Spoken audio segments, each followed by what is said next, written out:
कावेरी और गुलाब सिंह के सामने ही जब शादी वाले दिन सूरज ने ईशा जी को भगा ले गया तो गुलाब सिंह के होश उड़ गए।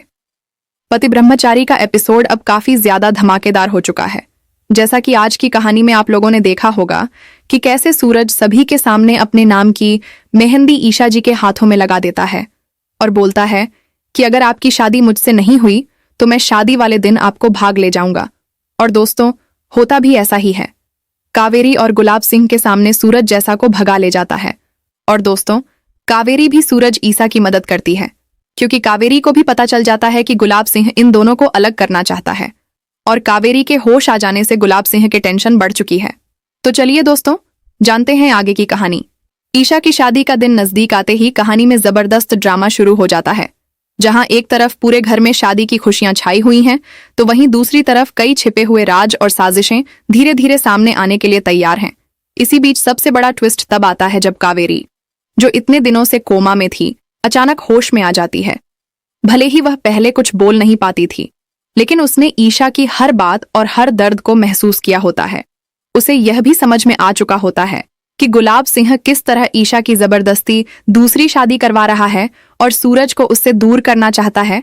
जैसे ही शादी का मंडप सजता है और रस्में शुरू होने वाली होती हैं, तभी कावेरी की एंट्री होती है। उसकी एक झलक से ही पूरा माहौल बदल जाता है और सभी लोग हैरान रह जाते हैं, खासकर गुलाब सिंह, जो अंदर ही अंदर घबरा जाता है क्योंकि उसे एहसास हो जाता है कि अब उसका सच किसी भी पल सबके सामने आ सकता है। वह समझ नहीं पाता कि पहले ईशा की शादी कराए या अपने गुनाहों को छुपाए।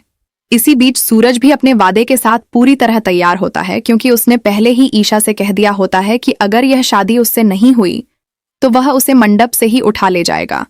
लेकिन इस बड़े घटनाक्रम से पहले मेहंदी का फंक्शन भी काफी अहम होता है, जहां पूरा घर रोशनी और खुशियों से जगमगा रहा होता है और ईशा दुल्हन के रूप में बेहद खूबसूरत लग रही होती है।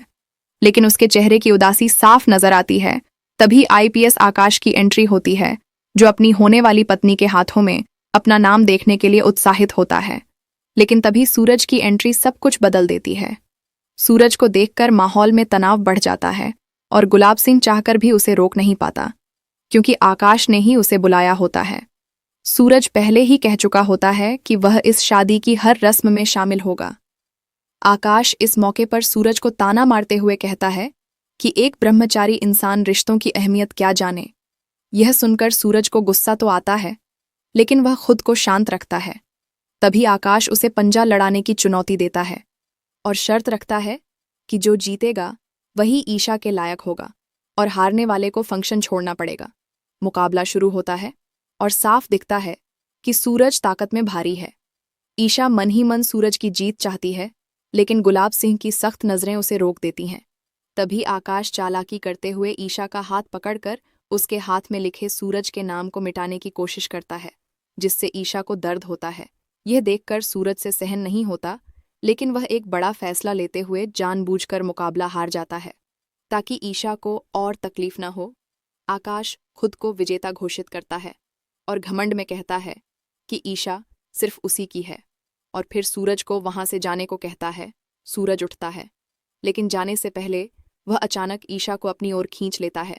यह देखकर सभी चौंक जाते हैं और एक पल के लिए लगता है कि वह अपनी मर्यादा तोड़ देगा, लेकिन वह सिर्फ ईशा के करीब जाकर धीरे से कहता है कि यह शादी कभी नहीं होगी और आखिर में ईशा को उसी के पास लौटना होगा। यह कहकर सूरज वहां से चला जाता है, लेकिन उसके आत्मविश्वास से आकाश के मन में डर बैठ जाता है।